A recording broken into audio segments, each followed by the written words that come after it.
My name is Chris Guile. I'm Lead Educator Partnerships Manager here at Course Hero, and it's my honor to introduce our first speaker of the day, Dr. Luke Wood, Vice President for Student Affairs and Campus Diversity at San Diego State University. Dr. Wood specializes in student achievement and persistence, leadership development, and ethical decision-making, and we're really honored to have him joining us for today's session, the effects of racial microaggressions on belonging and success for students of color. I just got 3 technical notes before we hop in and I get off the stage. Today's session will involve breakout rooms. And if you run into any technical issues with that, please message me privately over Zoom chat or reach out to our friend and colleague, Irene Sorial, who's on here as well. Second, if you want to use closed captions, there's a CC button at the bottom of your screen. Feel free to click it and you'll be able to read along with what we're saying. And then third and last, if you have questions for the speaker, please feel free to submit them into chat. We'll keep track of them as the session goes on. That's my bit. That's all I got to say. We're going to jump right into the sessions today. And I hope you will all join me in welcoming Dr. Luke Wood to the stage. Luke, you can take it away.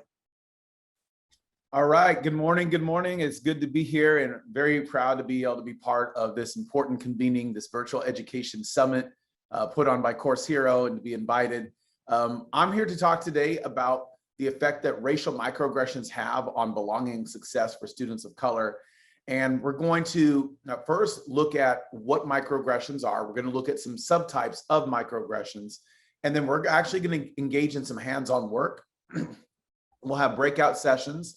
And during those sessions, you'll be able to get into a scenario and think about, okay, if I was in this situation, how would I respond? And so we'll be able to do all those things. And so see lots of folks putting out where they're from in the chat window. Please continue to use the chat window throughout the presentation. I'll be monitoring it as we're going through. And so I'm going to share screen and we're just going to go ahead and jump in. So I wanted to begin this conversation with a focus on equity, right? Because equity is really what centers this conversation, or any conversation that relates to a focus on minoritized communities. And essentially, equity refers to a heightened focus on groups that experience disproportionate impact in order to remediate disparities in their experiences and their outcomes. And you can see there's 2 things that are highlighted there. First is that notion of disproportionate impact. And essentially what that means is that we look at student groups and we look at our data and we try, whether it's persistence data, achievement data, course data, and we identify groups that have outcomes that are lower than that of their peers. And then our focus is to provide them with additional strategies, practices, and interventions to ensure that we're remediating those disparities in their experiences and their outcomes. Notice that it says experiences and outcomes, not in the students, their families, their communities, but really thinking about our role as educators. What are we doing or not doing that's resulting in the outcome disparities that we see? And when it comes to racialized conversations, we know that a lot of those oftentimes the origin begins with educators in the institutions that serve our students. On the right-hand side of your screen, you can see some of the many groups that experience disproportionate impact. Our African-American students, our Latinx population, students who are Pell eligible, adult learners, first-generation students, our men of color, our students with disabilities, students who've been either justice involved or formerly incarcerated. And so there's lots of different communities that we know experience these challenges that we're going to be talking about today. I could go on listing many, many more. And ultimately what we want to do is remember that as educators, when we see that there are certain groups that are experiencing outcomes that are lower, we have a responsibility to act and to do something. And we're again going to talk about a framework today for what that looks like. I also want to center this conversation on a framework that was developed by my colleague, Dr. Estela Ben-Simon, who recently retired from the Center for Urban Education at USC. And essentially what she has done is taken that notion of being equity-minded and it says, what does it mean for us to take that and embrace that as educators? And she says that really it involves 4 different things, 4 different ways in which we think about the work that we do. First is that we recognize the ways in which systemic inequities disadvantage minoritized people in a range of social institutions, which can include education, employment, healthcare, and the criminal injustice system. And what's more is we recognize that an inequity in one system can serve to amplify an inequity in another system. So for example, if a person has an inequity in employment, let's say that they are either unemployed or underemployed, we know that that can have a direct linkage between the type of healthcare that's available to them, right? So inequities can go from one side to another. We also know that probably in education, the most familiar concept that we have that talks about this is the relationship between the school to prison pipeline, right? So that notion, the school to prison pipeline, recognizes that an inequity in education can serve to amplify an inequity in the criminal justice system.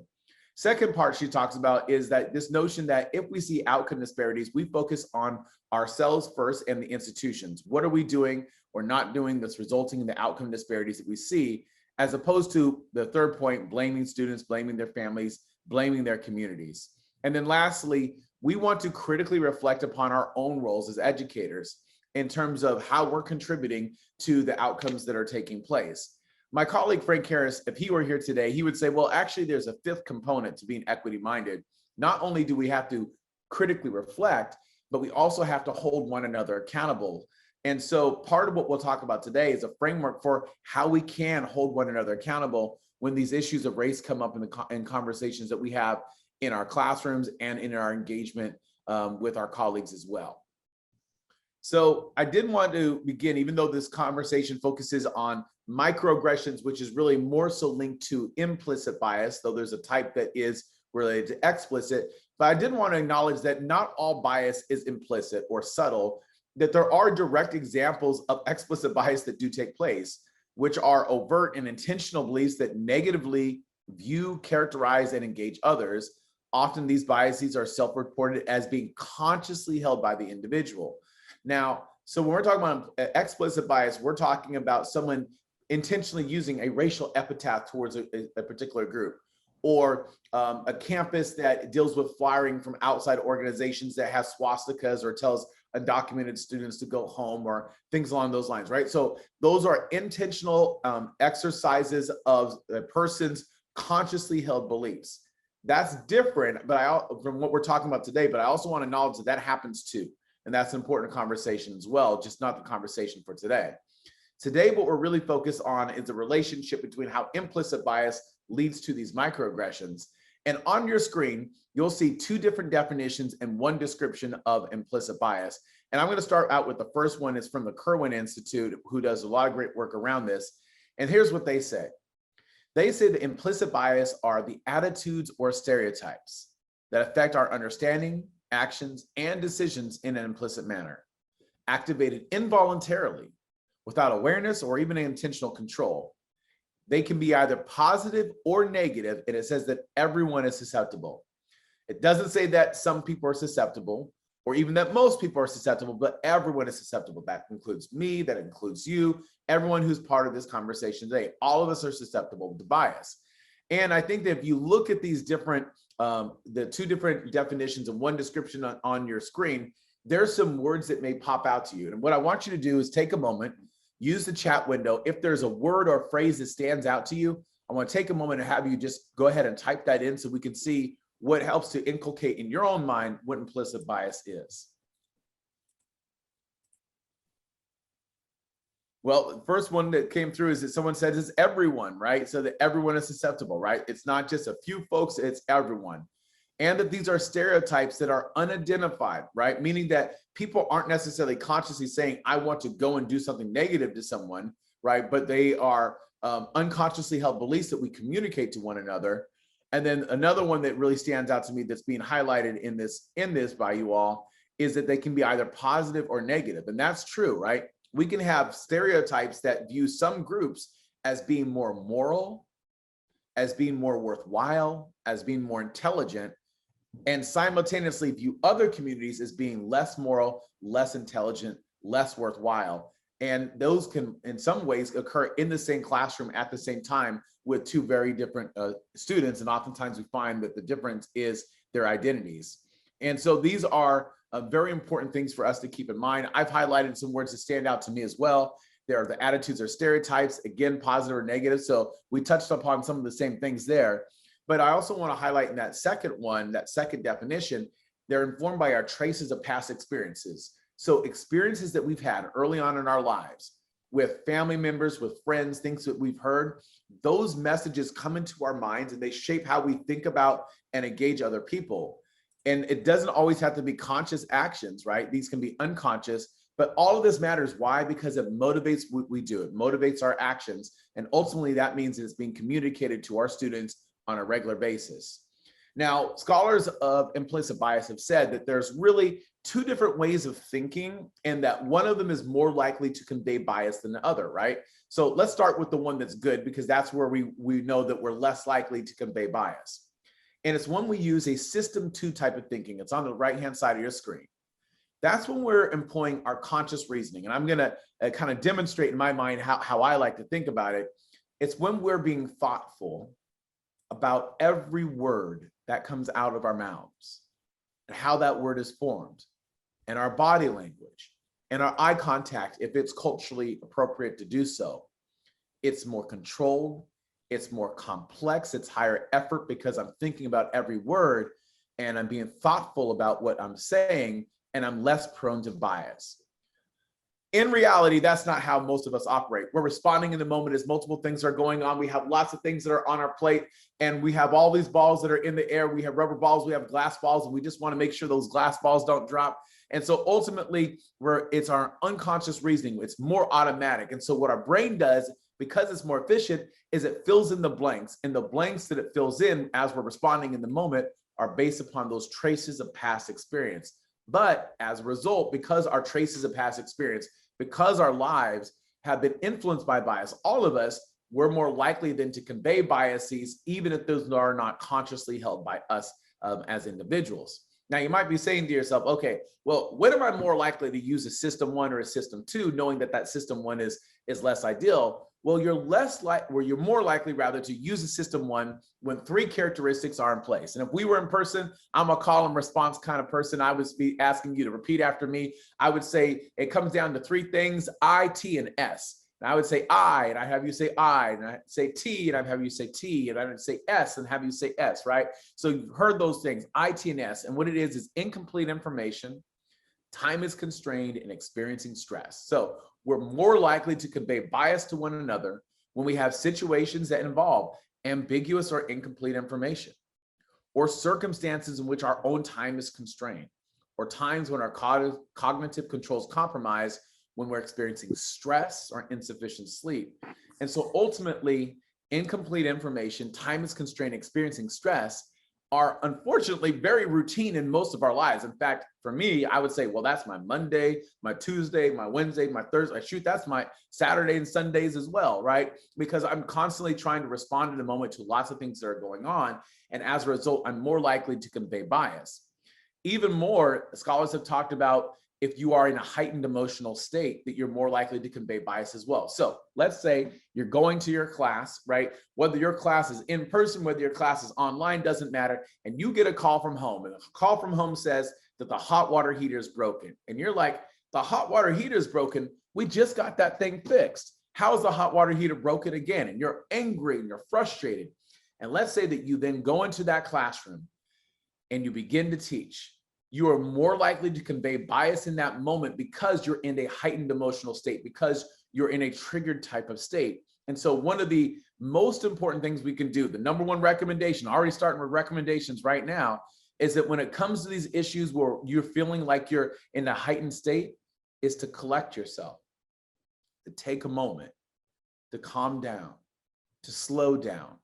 And slowing down, calming down are very important, so that when you engage students, that you're conveying what's on your heart and not necessarily what is being communicated to them through bias.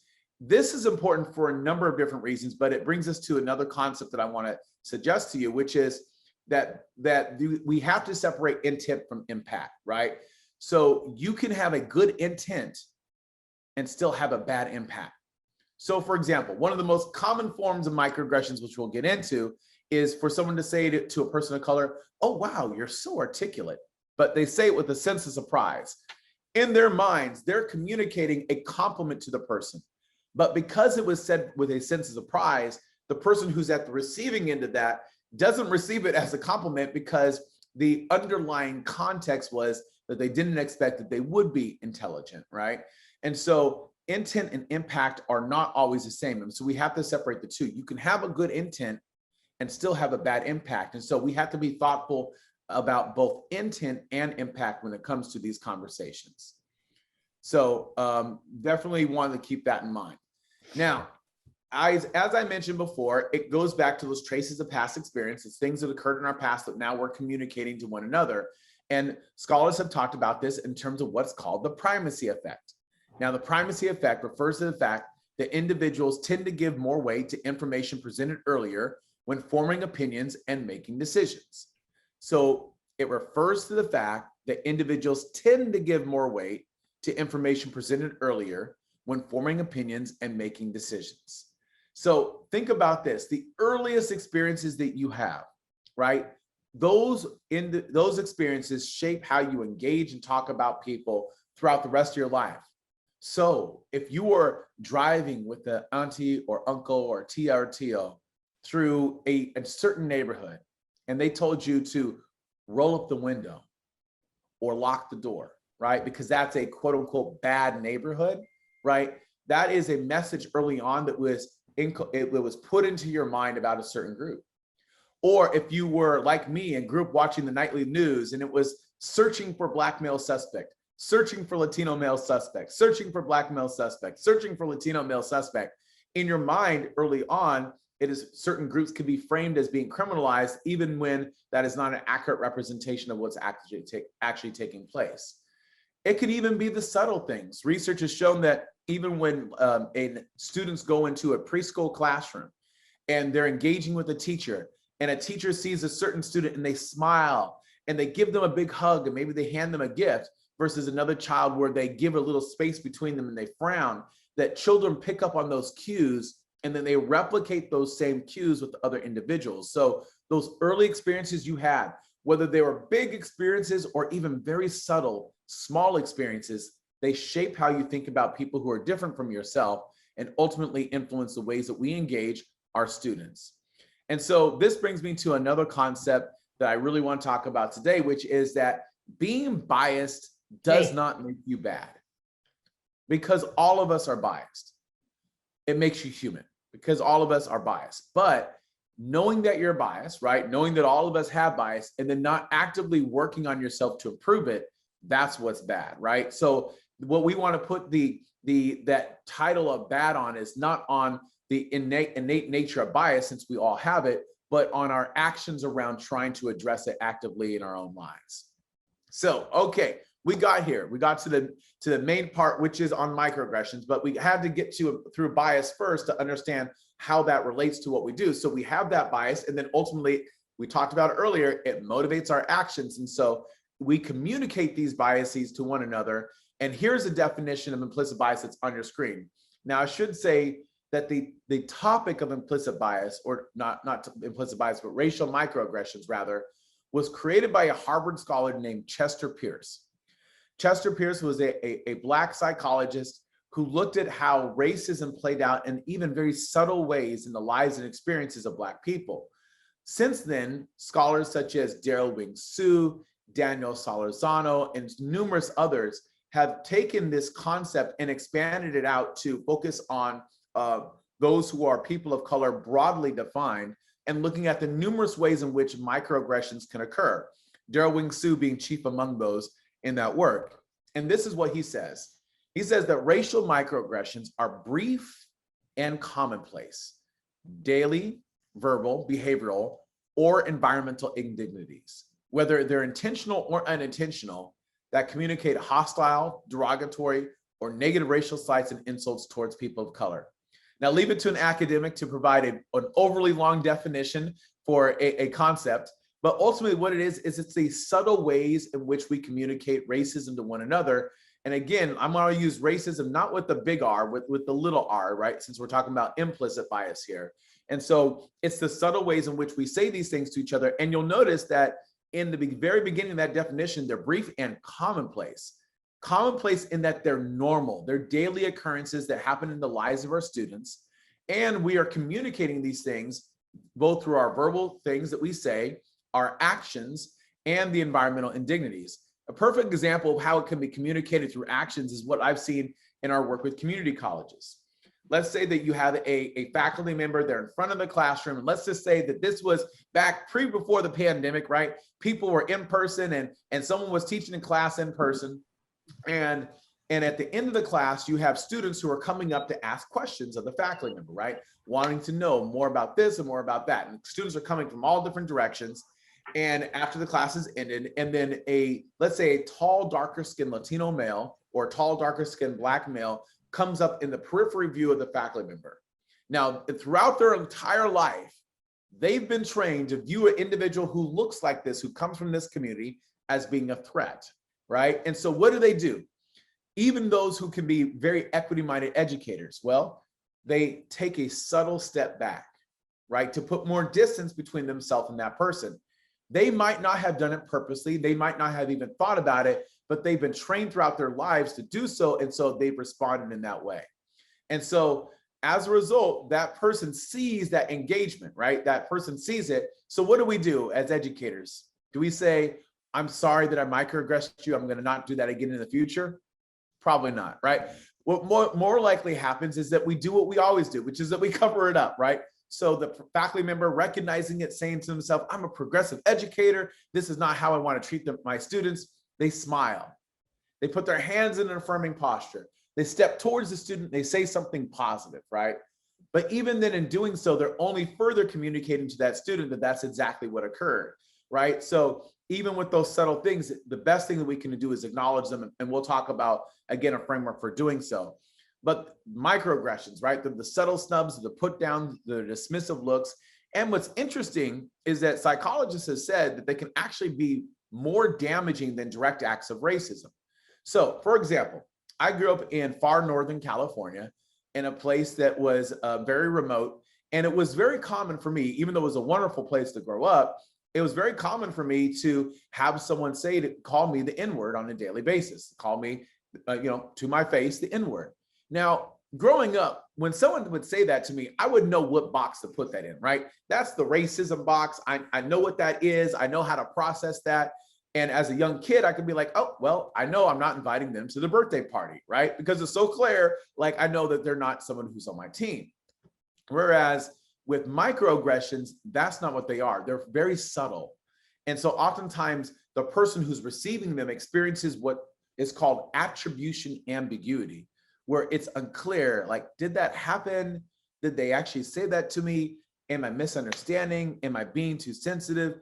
And that attribution ambiguity comes from that lack of clarity or haziness that's associated with it. And that's why some scholars say that microaggressions are more like 1,000 daily cuts, like a cut and a cut and a cut and a cut. And they build up over time, and we experience them over time, and ultimately they influence the ways that we engage one another. So now this brings us to a really, really key point. When it comes to microaggressions, and I kind of alluded to this earlier with one of the examples that I said, it's not what's said, it's what's really said. With microaggressions, it's not what's said, it's what's really said. And that's such an important point. I want everyone to type into the chat window, it's what's really said, or that's what's really said. Because ultimately, when people say to someone, for example, oh, wow, you're so articulate with a sense of surprise, again, on their minds, what they may be saying is, wow, you're very articulate. But because it's from that sense of surprise, what's really being communicated, what's really said is that I didn't think that you would be. Or when a student of color is walking around campus at nighttime and they're asked for their ID on campus at night, what's said is, can I see your ID? What's really said is, I think you're here to steal something, right? So we have to separate out what's said and what's really said, because ultimately what's really said are messages that can be damaging to our students. And thank you so many of you for putting that in the chat window. On your screen are examples of what's really said. You're different than us. You don't belong here. You're not intelligent or capable. People of color, they're lazy and they don't care. Your experiences and your perceptions are wrong. You're being too sensitive. You're a criminal, you're dangerous, you're deviant, you're up to no good. And so racism does not exist. You're not a person who's of worth. You don't matter. I see somebody putting that in the chat window, right? Other examples about what's really said. And so ultimately we have to recognize that what's really said is a put down, even when, again, separating intent from impact, it may not be what we're trying to express, but we may be communicating bias unintentionally. So in the work that we've done with microaggressions, we've done this in a number of different spaces. First of all, I'm a higher education researcher. I focus on community colleges and universities. And we've collected through my center and in partnership with my colleague, Frank Harris III, focus group data and interview data with hundreds of students and faculty. We've surveyed thousands of students across over 300 community colleges. I'm also part of a large study with a colleague at San Diego State called Our Voices, looking at the experiences of Black children in preschool. And we see that across every level of education, no matter where you're at, when we're talking about minoritized communities, there tends to be three primary messages or three primary microaggressions that are being communicated. And they are distrust, disdain, and disregard. And if you want to, love for you to either pick one of those or all three of them and put them in the chat window, because these are the three primary things that our students are facing: distrust, disdain, and disregard. Now, distrust refers to an assumption of criminality, where we assume that certain students, based upon their backgrounds, are dangerous, deviant, up to no good, have some sort of malintent. Disdain, it can be where we pathologize their culture and we assume that it's the they statements, that they're lazy, that they don't care, that they have too much drama in their lives, or they come from families that don't care about school, or they'll be gone by census. The they statements, the broad strokes in which we paint certain communities. And then disregard, where we have ascriptions of intelligence, and we assume that some students, based upon their background, are academically inferior in comparison to others.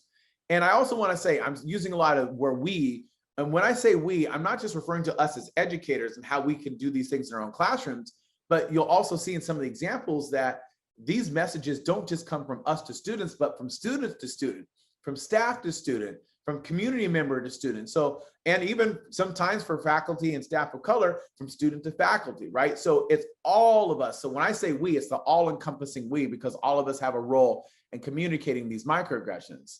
Now, one of the things I think is really important to say here is that these things don't always occur in isolation. They can occur in tandem. So it's not just that, hey, in that moment I experienced a distrust, or in that moment I experienced disdain or a disregard, but they can go hand in hand. So the perfect example of this is what happened with my twin brother. So I have an identical twin brother. He looks just like me, and his name is Josh. And when we went off to college, I remember we went off to Sac State, which is in Northern California. And I had taken 4 years of Spanish in high school. He had taken 3 years of Spanish. So he still had a foreign language requirement to satisfy. So he needed one more Spanish class in college. So he went to a Spanish class, really feeling like he was very prepared, having a really good Spanish teacher from high school. So he goes into the class, and I remember him saying, like, this is pretty easy stuff. Like, I feel like I could challenge this course. Like, this might be something where I don't necessarily need to be in this class. Maybe I can go to that next level. So he goes into the class, and the faculty member gives out a test, and it goes around the room, right? Hands out the test. Everybody takes the test, and the students all hand back the test. And the faculty member says, okay, I'll give them back to you in the next session. I remember him calling me afterwards and saying to me, hey, Luke, I did really good on this test. So good that, you know what, I think that they're going to tell me that I should just challenge the class, right? This is just too easy for me. And so what happened is that he went back to that next class session, and the faculty member, she started handing back the papers. Here's a paper for the student. Here's a paper for the student. And she was handing them back face down because the grades were on top. On the top of his, it just said, come see me in my office. And he's like, great, this is wonderful. She sees that I don't need to be in this class, that this material might be too easy for me. And so I remember him calling me and telling me how excited he was. And so he went off to meet her in her office. Once he got to her office hours, she noticed that there was a gentleman standing outside the door. And he said, oh, that's odd. Why would she have someone standing here? Because it was almost like that they were standing there for him. And so it was a little weird, but he's like, okay, well, whatever. And so he goes inside her office, and she says to him, we don't know how you did this, but we're pretty sure that you cheated on this exam. And so what we want you to do is to retake the test right now. And so on the spot, without any forewarning, without any prior heads up, without any understanding what he might have coming after that, she asked him to retake the exam. So she hands him the exam, the same one that he's taken again, and sitting, in the same offices from him, 3, 4, 5 feet from him, makes him retake the exam. So of course he's flustered, he's frustrated, but he's like, okay, well, whatever, I'm gonna do it. And he starts to retake the exam. He goes through it and he gets it finished, and then he hands it back to her. So then she starts to grade it with him there. And she just goes through and she's like shaking her head, writing down. And then she stops herself and she says, I don't know how you've done this a second time, but I'm not going to tolerate cheating in my class. Wow. And gives him F on the exam for quote unquote cheating in her class. And what we see here is the linkage between distrust and disregard. Think about it like this. What happens when people of color outperform low expectations? I'll say that again. What happens when people of color outperform low expectations? Well, what happens is the linkage of distrust, the assumption of criminality, with disregard. And just remember this, when it comes to our students, we can never engage them with that lens of disregard.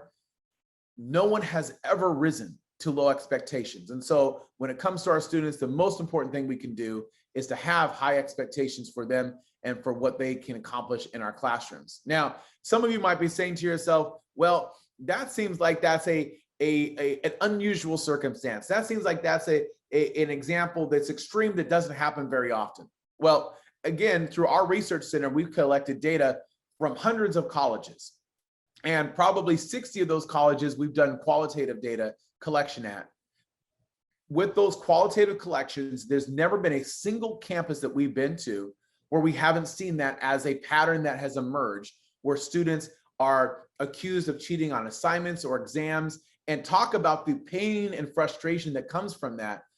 So we want to recognize that it's not an isolated incident, but it is something that occurs too often. But those aren't the only types of microaggressions that students can experience. It can be an ascription of intelligence, which we talked about, an assumption of criminality, which we talked about, but can also be second-class citizenship, where we're assumed to be lesser than. And there's multiple examples that are on your screen. And I'm going to talk about a few of these with some examples that have come from students that I wanted to share with you today. Mostly these examples are from the Zoom environment, but as I do, know that they break out into two different groups. Those that are messages that are insulting, and then those that are messages that invalidate a person's experiences, perceptions, or realities. So first one that we've already kind of covered is this notion of an ascription of intelligence. Again, what happens when individuals are perceived as being academically inferior in comparison to their peers. Here's some examples that we've heard from students in the Zoom environment. The professor called me about a week after I submitted my paper, and she said, wow, you wrote this? They were shocked that I could write. Here's another one in a Zoom breakout room. In my Zoom breakout, I answered a question, and then one of the students in the class said, you're smart for a Black girl. Or in a Google Hangout group where the students are working on a group project, someone said, when I give out ideas, they ignore me like I don't exist or that my ideas are bad. I'm the only person of color. Or another person who said, I have asked a question and he responded by speaking extra slow and exaggerating in his pronunciation, like I don't speak English or something because I'm Filipina. He obviously doesn't think that I'm smart. So most of these are examples from the Zoom environment, but these can also occur, of course, in in-person environments. And this brings me to another point. I'm giving this in the context of race, but I also want to recognize the ways that these can intersect with other forms of marginality. Notice that several of these had also gendered connections to them, the intersections of race and gender. Microaggressions can happen across all of our different minoritized communities. So you can experience microaggressions as a person of color, as a woman, as a person with disabilities, as a person who's part of the LGBTIQ+ population, and the intersections of all of those different identities as well. And so recognizing that I'm giving examples in this context, but ultimately it's one that comes on across these intersections as well. All right, assumption of criminality. We've kind of talked about that, and that's when we assume that certain students are dangerous, deviant, up to no good. Here's some examples in an email response. I wrote the professor to let him know I wasn't able to attend class because my internet was down. He wrote back very condescending, insinuating that I was lying. And the student exclaimed that lots of people are having internet problems right now. And so they felt that they were being singled out. Or in a Zoom breakout room, someone says, and this is a quote, I have to be honest. When I'm alone at night, there are times when I worry about being assaulted by a Black or Latino male. It's not that I'm racist. It's just a gut feeling that I get that tells me that I need to protect myself. And then here's another example. And this is from a faculty to student assistant, or could even be, and that's where the example comes from, but I can even think about how this would apply in a K-12 context from a teacher to maybe a classroom aide, where they say that Latinx students, those who are from the Latinx community, are more likely to plagiarize on their papers than others. It's not that they're not smart, it's just that they don't understand the language, right? So these assumptions that they're less intelligent, less capable, and then how that plays out. I see that individuals are also using the chat window to add other examples of what they may have experienced or seen. Please continue to do that, because there's multiple examples, and the more examples help to educate the larger community on how these things are experienced. Now, I want to take a quick detour from higher ed to go all the way down to the very beginning of the education, just very quickly for a few moments here, and to recognize that the microaggressions that our students experience or that we experience don't occur just as a single incident, but are part of a lifelong experience that begins in the earliest level of education. So on your screen, and for the next few slides, just very briefly, are examples of microaggressions that students have reported, well, their parents have reported they've experienced in the grades of preschool through third grade. So at the earliest formative levels of schooling. I showed this to show how these things can build up over time. And these are all examples of an assumption of criminality. So the first thing is that they can be assumed to be troublemakers. And on your screen, you can see in bold, well, the other kid said you started it. Or they replied to that she knows that the white student's name does not lie, insinuating that the student of color may be lying. Or the one on the bottom, but she most likely assumed that he was lying. So I'm going through the things in bold, right? And its notion of being assumed to be a liar is one that comes out even in the earliest levels of schooling. Another example is we see is this notion of being labeled with terms and young kids being called busy, physical, aggressive, defiant, troublemakers, unregulated, deregulated, hyperactive, right? All these terms that begin early on because certain students are assumed based upon their background to be troublemakers. And then as a result, there's language that's attached to them that only further reinforces those perspectives. As a result, we know that young children can be more likely from certain groups to be hyper surveilled for wrongdoing. And I realize that there's also an international audience here. So while I'm providing examples that are of those from a domestic perspective in the United States, all of these apply because oppression is not unique to the United States, right? These are examples that probably play across multiple communities within your own context. And so I want you to think about how these issues play out as well. But the next pattern there is that they can therefore be, because they're soon to be troublemakers, because they're labeled with these terms, they can be more likely to be hyper surveilled for wrongdoing or more closely monitored. Here's some examples of what parents say in early childhood education. They're constantly watching my son. It feels like they're always watching him. The teacher said, you need to watch out for Jamal.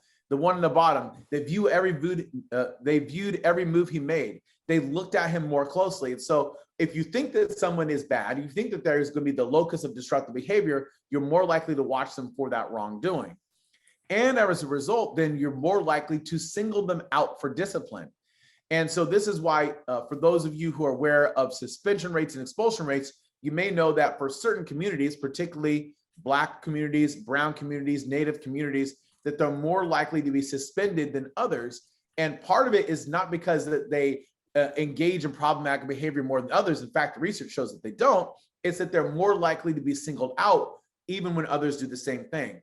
The best example I have of this is you have 4 boys in kindergarten and they're on the playground and they're throwing rocks against the fence. Now, should they be throwing rocks against the fence? Probably not. But is that age appropriate behavior for a kid in kindergarten? Absolutely. But what happens is the teacher walks over, sees the 4 boys, picks out, let's say, the boy of color from that group, either a Black boy, a Latino boy, Native American boy, and then that is the one who's reprimanded while nothing happens to the others. Here's an example of that on your screen. Go to the 3rd example down. An incident happened where a Caucasian kid pointed out a rainbow, and about 3 or 4 other kids looked at it. I remember the main administrator specifically naming and shaming our son. Our son is quiet and tends to follow the crowd. Now, he can get mouthy when questioned, but what kid doesn't when he's singled out when 4 other kids seem to get a pass? It doesn't help the situation, but I can't blame him. That seems unfair. And then as a result, we find that they're more likely to be subject to harsher punishment. So in that scenario, right, you'll see that he was singled out, and by singled out, he may have lost recess while the others got a reprimand. He may have been suspended while the others lost a recess. He may have been expelled while the others were suspended. So it's always an elevated issue. And then lastly, we know that they can be viewed through a disorder-based lens where they're assumed to be emotionally, behaviorally disturbed, have the ADHD, that they need to see a social worker. And so these are things that happen, again, in early learning. And so when we see these issues happen in our respective levels of education, remember this, you might think to yourself, well, why did they respond in such a way, right? I said that, I didn't mean it. And, I feel bad for saying it, but I felt like their response was disproportionate. The response can sometimes be disproportionate because it's not that single incident, but the accumulation of incidents throughout their entire life that build up and build up and build up over time. And so we want to recognize, again, that these things do have an effect on people, and it begins even in the earliest levels of schooling. Someone said the straw that broke the camel's back. Absolutely, that's a good way to think about it. Second-class citizenship. This is another type of microaggression that we see. And with this one, it's when an individual from a majority group is given preferential treatment over someone from a minoritized community. So the perfect example that I think that I've experienced and many other people of color have experienced is you're in line, you're at a counter, and for some reason they call the person behind you as if like you're not there and you don't exist, right? It's this notion of being a second-class citizen. So we can see examples of that in classrooms as well. Here's one from a discussion board, responding to a discussion post from white male students and ignoring posts from students of color. Or they say in this Zoom engagement, you have to raise your virtual hand in Zoom to get called on. But I feel like she never calls on me. It's like I don't exist. And in fact, in our early childhood data, that notion of being ignored in the classroom is the #1 theme that we've had in our early childhood data that we've collected during COVID-19. And then the last one says, and this is based upon instructor emails. So apparently the professor has been reaching out to students to check in on them, but he's only doing it with his favorite students. All of us Black students know that means he's not reaching out to us anytime soon. Pathologizing culture, and that's, I talked about this earlier, think about it as the they statements. And we hear these things from our colleagues oftentimes. They're lazy.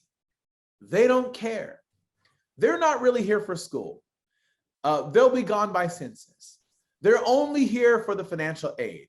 The they statements are very powerful because they paint certain students in their communities in this way that's second class, right? So here's some examples of how that can play out. In an online office hours. So I logged into the online office hours with the professor and I asked a question and his response was, did you do the readings? Or on a phone call, I was on the phone with the basic needs coordinator, someone who's helping students who might experience either food insecurity, housing insecurity, transportation concerns, employment barriers. So that's what basic needs coordinator. So I was on the phone with that person because I heard there was emergency money, but they came off like I was just there for the money. Or another one, it's a phone call with an academic advisor. I got a call from my academic advisor to see how I was doing.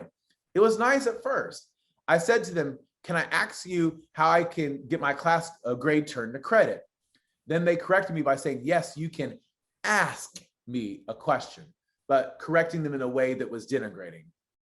Or in a Zoom breakout room, we've seen this and examples of this facing our Black communities and brown communities, particularly during COVID-19, and the Asian communities as well. Someone wrote, if Blacks made healthier choices about what they eat and stopped drinking and smoking, then so many of them wouldn't be dying from COVID-19. So these are examples that we have heard from students. So these aren't made up, right? These are examples of how students are experiencing classrooms in this digital age. I'm going to skip past this one and go to different norming. Different norming is when we have in our minds where we want to characterize an individual in a way that complements them by simultaneously drawing down their community. And actually, this comes from the literature in middle school, where you have like a teacher who has a child who is like a young Latina. And she's a young Latina, and she comes from a community that the teacher has a negative perception of, but the teacher has like a positive inclination and affinity towards the child. So she praises the child by pushing down the community. Here are some other examples. When I was talking about those Blacks, I wasn't really talking about you. Or I don't think of you as Asian. You're not like the rest of them. You work hard. You're different. Or why can't all minorities be like you?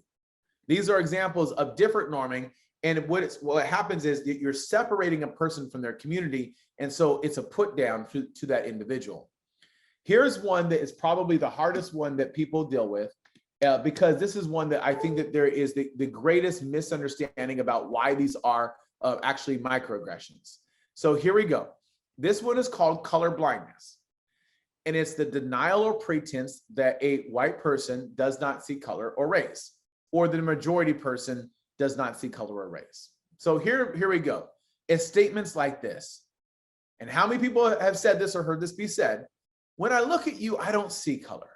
Or America is a melting pot, or wherever nation you're from, it's a melting pot. We're diverse. We don't see color. Or I treat all of my students the same. I don't see differences. Or there's only one race, the human race, or race is only as important as we make it, right? All of these statements that essentially perpetuate a colorblind ideology. Now, I want to point out a problem with this, and here's what the problem is. What people are thinking in their minds that they're communicating is actually not what's being communicated. When people say these things, often what they're trying to say is, I was raised to treat everyone with respect, and I want to make sure that you're treated with respect. Or I was raised to ensure that everyone is treated with dignity, or that everyone is told that they're appreciated, and that's what I want to accomplish in my classroom. Unfortunately, these statements, that's not what's being said. For a person of color such as myself, I identify as African American. Like, being African American is a core part of my identity. I'm proud to be an African American. So when someone says to me that I don't see color, it's like saying that they don't see me. So it's oftentimes with this one, it's the language that we're using that's actually communicating an unintentional message. So this is an opportunity for some of you who may have even used some of this language before to recognize that it is not necessarily communicating what's on your heart. And that's important for us to keep in mind. And then lastly, before we get into a scenario, let's talk about the myth of meritocracy. So the myth of meritocracy is asserting that race plays little or no role in life opportunities and success. So it's this assumption that we all start from the same level playing ground. So what that means is that whoever works the hardest is who has the most success in life. Except the challenge is, we know that the playing ground, the starting ground for all communities is different. Some of us start here, some of us have more barriers that are in front of us. So it's not always the same. And so if we think about it like that, then when people say things like this, they can be hurtful and harmful. Well, if minorities would just work harder, they can be successful. Well, that's not necessarily true, because there's barriers that are different based upon your background and your experience. Or when someone says, you know, when my great-grandparents immigrated from Europe, no one gave them anything. They were poor too, but they worked hard to buy a home and to start a business. If they can do it, anybody can do it, without recognizing that the historical context, the social context, the political context can be very different for different communities. And as a result, a meritocratic perspective of who can be successful and who isn't necessarily going to play out the same. So why does this matter? It matters because when we communicate these messages to students, it affects their belonging and their success. And one of the ways it happens is through what's called race sliding. Now, race lighting, and if you want to go to the link that's on the bottom of your screen, you can go to the bmmcoalition.com/race lighting, and you can see briefs that me and my team have done talking about this concept. And essentially, race lighting is like gaslighting, but for people of color.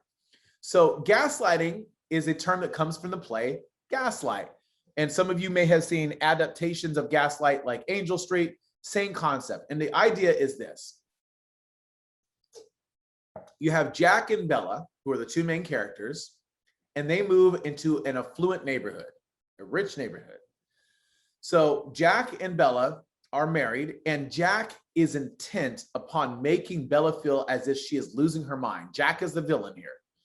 And what he does is that he purposely tries to make Bella feel as if she's losing her mind, with the understanding that he knows that Bella's own mother suffered from mental health. So it's something that might be more believable to her. So what does he do to reinforce this? Well, he finds pictures that are on the wall, and he takes those pictures down and he hides them. And then he accuses Bella of stealing those pictures.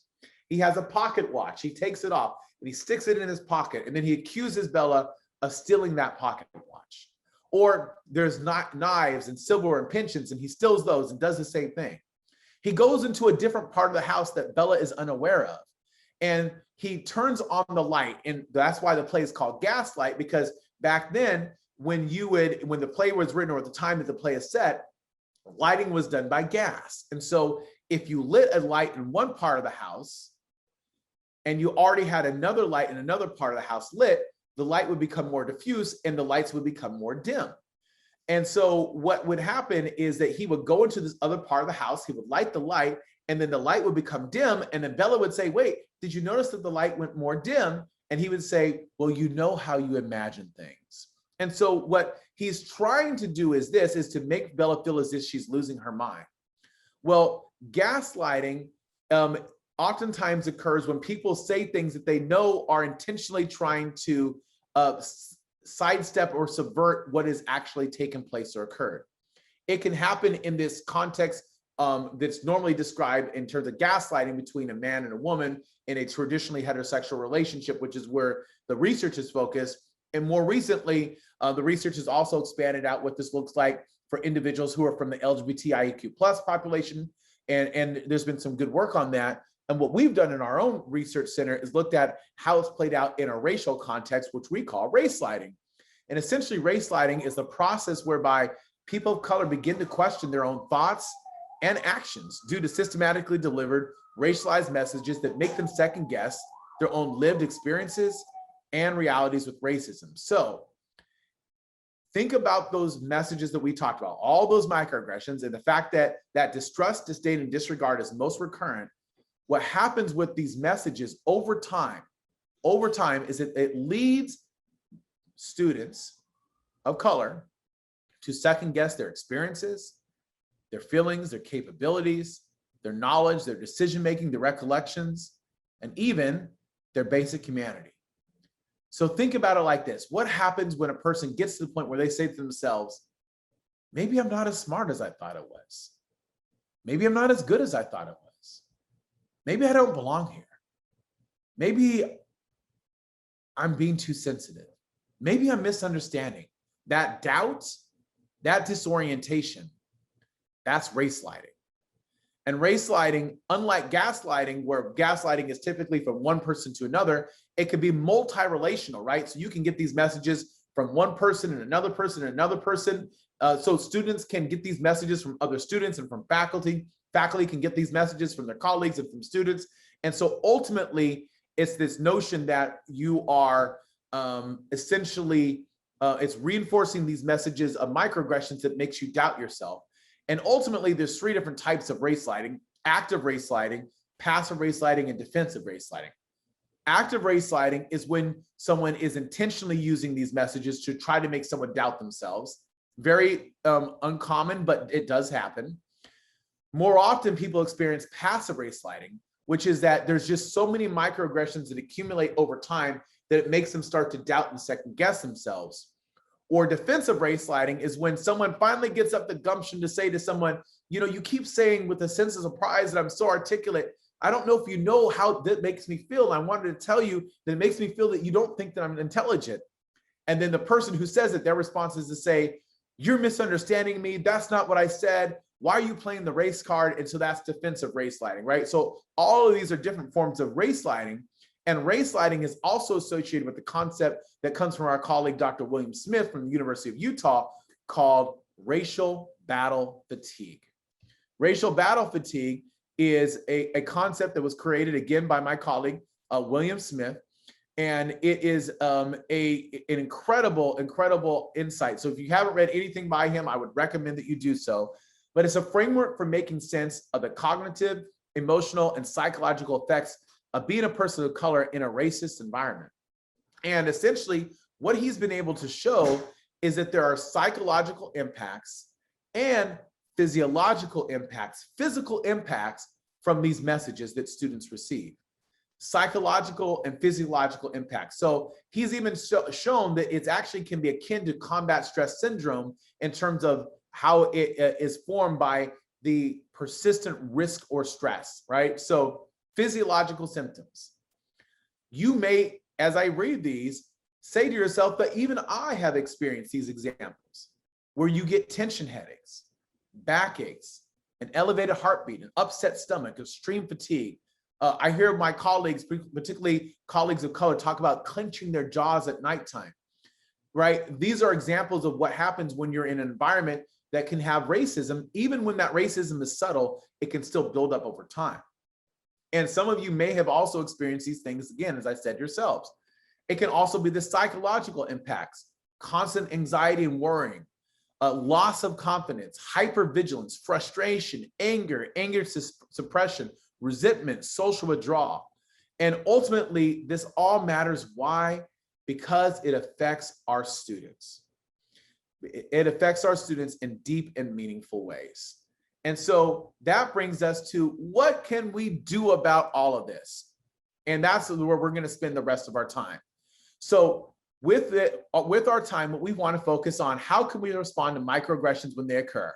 Now, in the PowerPoint that will be made available to everyone here, I have 5 examples of scenarios that you can use with this framework. We're only going to cover 1 or maybe 2 right now based upon time. So what do you do when these things occur? Well, first of all, you're in a classroom environment. Let's say it's your classroom and one of these scenarios happens, or someone says one of the examples that I've given, or an example that's similar.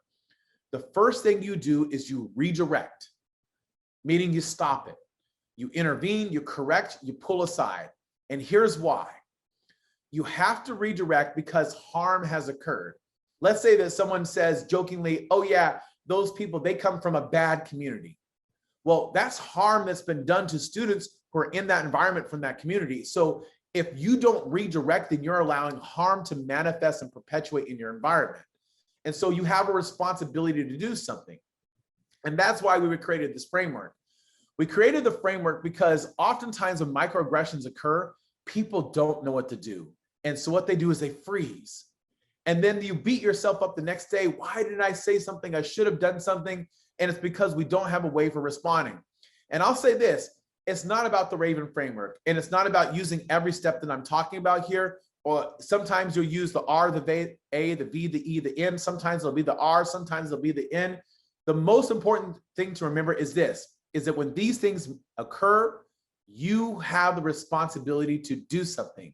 Because if you don't, you do so from a standpoint of privilege that your students don't have. The next thing that you can do is ask questions, right? You know, I think I heard you say that they come from a bad community. What do you mean by that?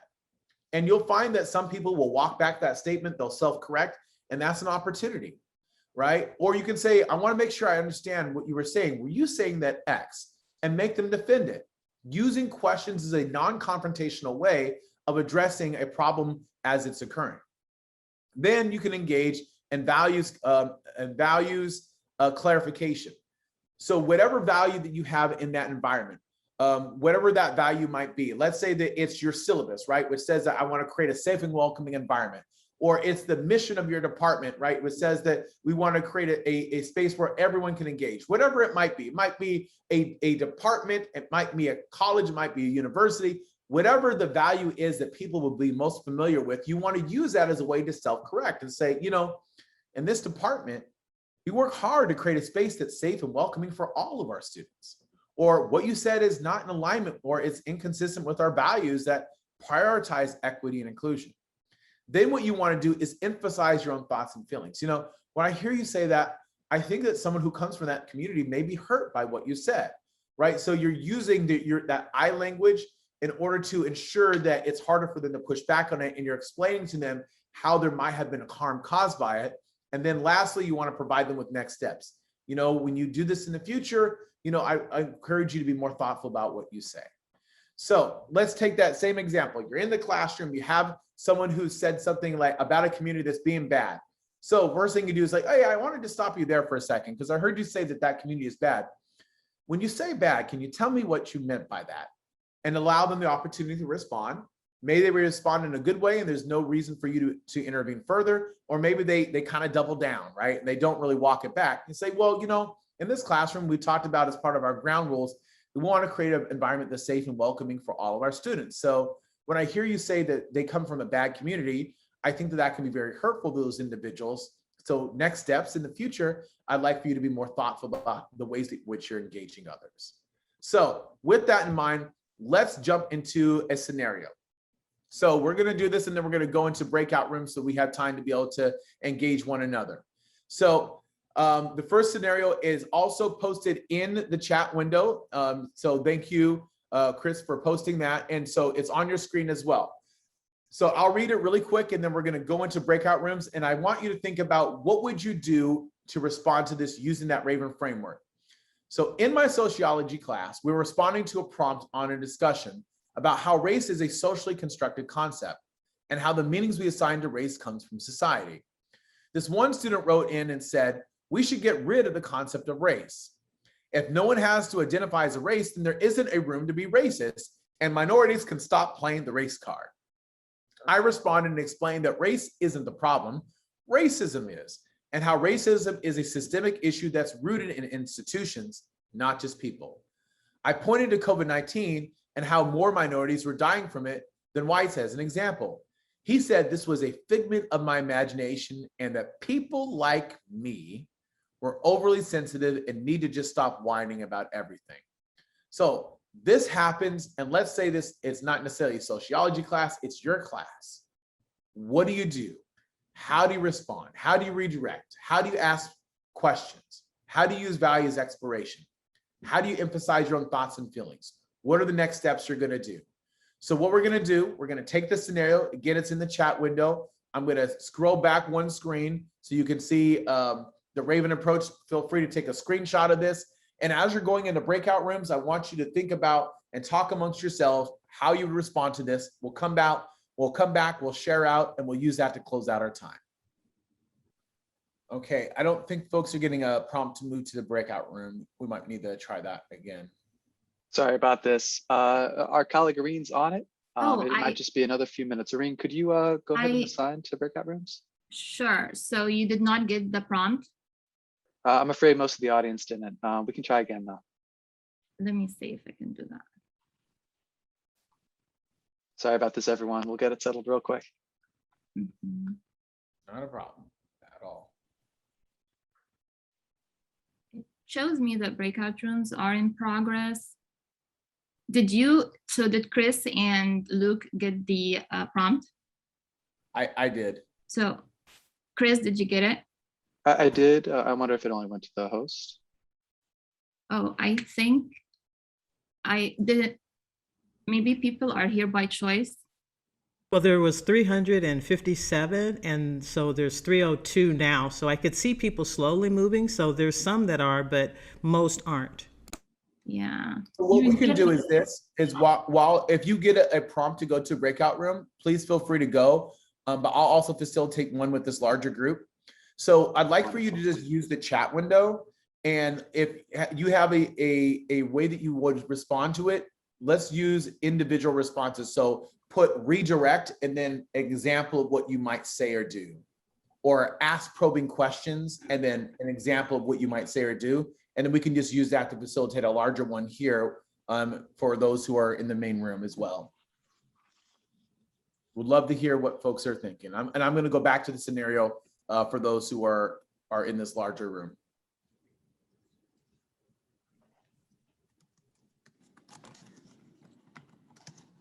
I'm also assigning people. Irene, can you please check the settings? It should say assign people automatically.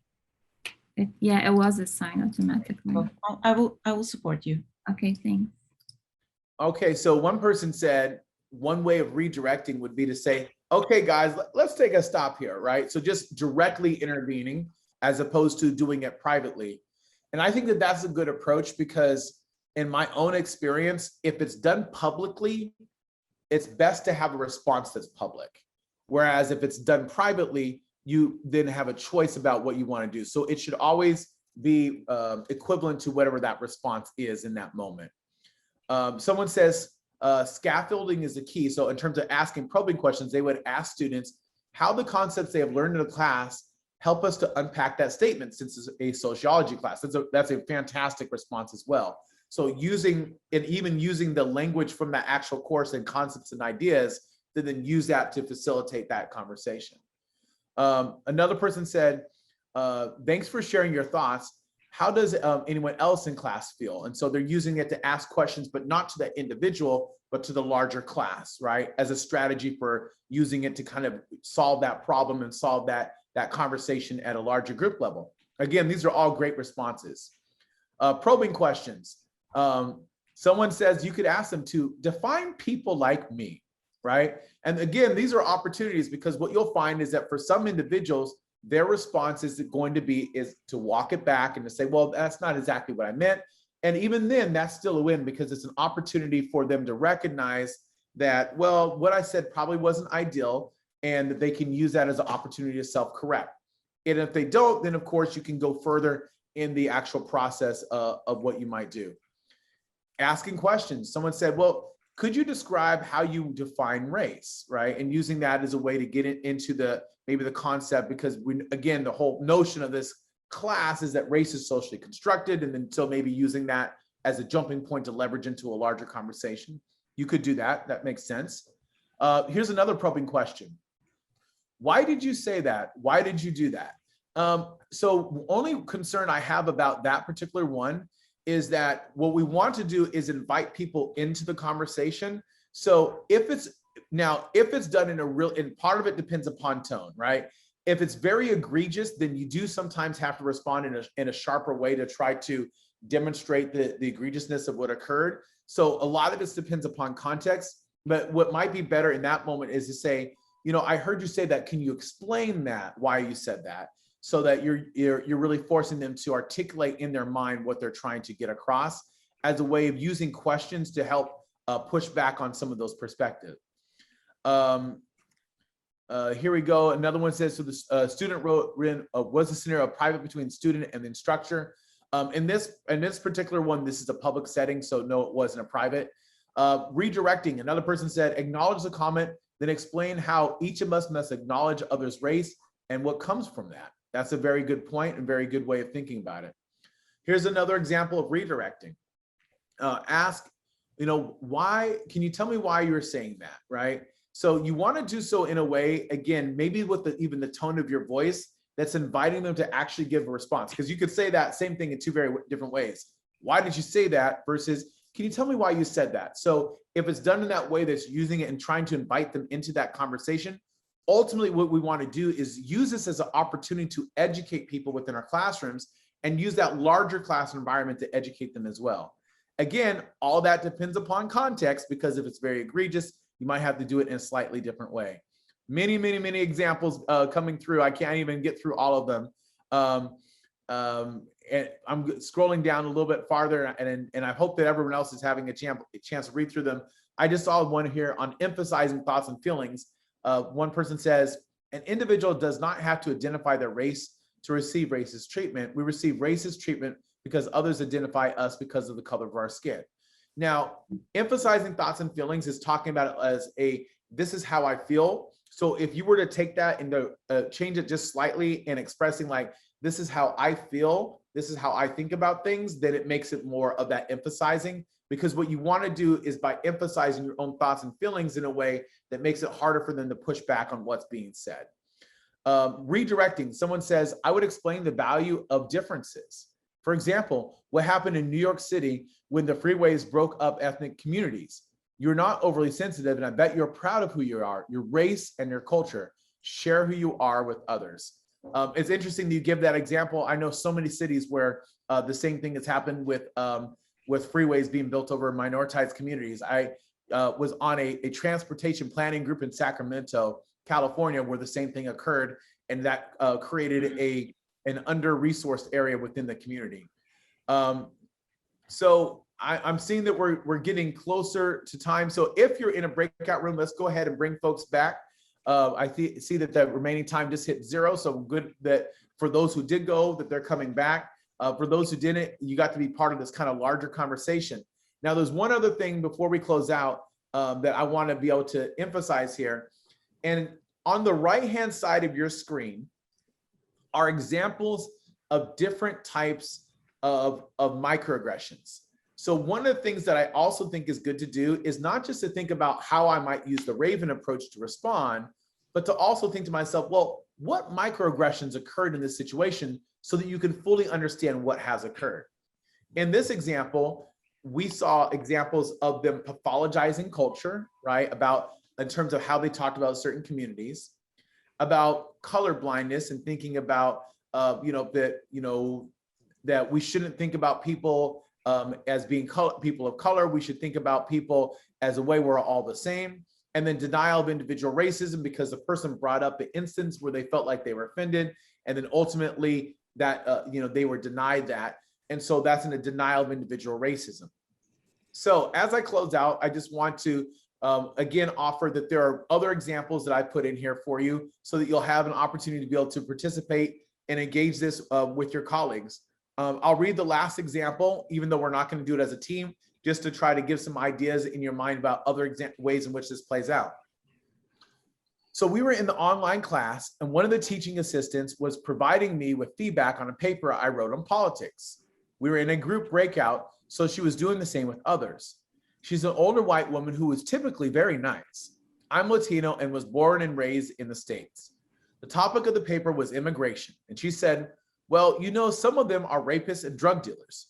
She said this as a joke, at least I think she did, but it fell flat on me. And there are others who overheard it and started to message me in the private chat. Thinking I missed the joke, she said it again. Some of them are rapists and drug dealers. Several other students laughed awkwardly. I smirked, trying not to be disrespectful to her. But then I felt bad about it, and I felt like that I had to validate her for talking down to me. Then another student, now thinking that I was okay with this, said, yeah, something about that since you're from Mexico. Right then, we got pulled back into the main room, right? Main room now, no longer in Zoom breakouts. And the professor saw that some of the people in our group were laughing. She, our professor, looked at us and said, what's going on? And so now this is the standpoint of you're the faculty member.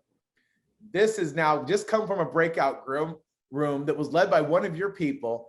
What do you do? How do you respond to this in that moment? So thinking about what are the types of microaggressions that are occurring in this instance. In this case, there's multiple types: second-class citizenship, pathologizing their culture, making them feel as if they're an outsider, treating them as if they are a foreigner or an alien in their own land. So recognizing the multiple scenarios in which they play out. And then again, there's multiple other scenarios that I also have that you'll be able to use as part of this. So I also want to be respectful of time. I know that we've gotten to the end here, and I'm so glad that so many people stayed on. I hope that this was informative. I hope that there was something, even a bit of information that you learned, either a new piece of information or a new strategy or new practice. I appreciate your time, appreciate your commitment to all of our students and our minoritized students. And I hope that you all have a wonderful and great rest of your day.